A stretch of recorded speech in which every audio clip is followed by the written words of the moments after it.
Tara na, sama ka.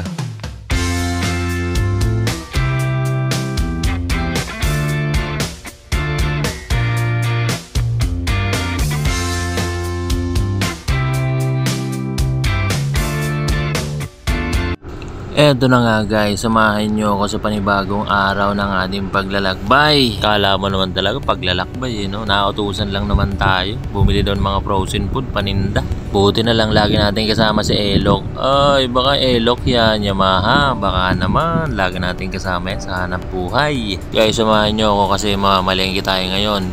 Bibili tayo ng frozen food. Puyat pa nga tayo kagabi kaka-edit kasi kailangan natin mag-upload ba? Kailangan na magsipag ba? Kasi nakakahiya sa mga followers natin eh. Kailangan meron tayong mapapalabas na kahit paano inspirational ba. Binilisan ko lang yung takbo ko dyan kasi maghahatid pa ako sa anak ko mamaya pagbalik ko nito. Pagkatapos ko mamalengke, hatid ako sa anak ko papasok sa school. Guys, tingnan nyo, may papakita ko sa inyo magandang spot. Dito to sa may Makaiban Makaiban River. Maganda to. Perfect na perfect to sa tuwing hapon kung gusto nyo tumambay. Napakasarap tumambay dito. Malawak yung lugar, open air no.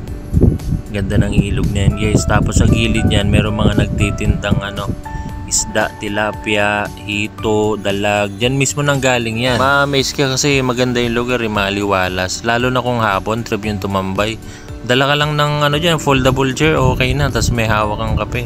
Solve na yan. Plus may nakikita ko dyan mga nakatambay, mga grupo ng motorsiklo.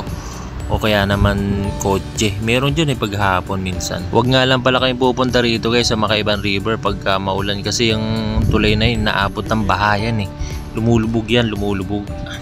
Pero ngayong maliwalas yung panahon, okay na okay yan. So rekta na agad tayo rito sa palengke. Bili tayo ng hotdog, tocino, ham, straw, plastic labo, ano pa, footlong, tocino, ham, idol cheese, bossing hotdog, straw, harina. Inulit-ulit nakalimutan pa. Siya nga pala guys, kung maghahanap kayo ng mga chicharon, meron dito sa likod ng simbahan ng Santa Maria. Ang dami niyan sa likod ng simbahan, puro chicharon na yan dyan.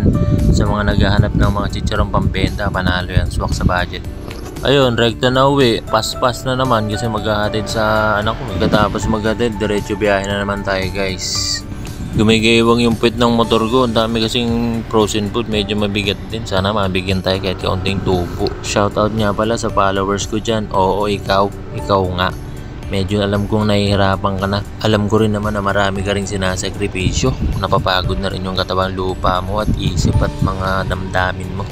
Huwag kang susuko pasasaan ba't makukuha mo rin yun. O sige na, smile ka na ha. Alright.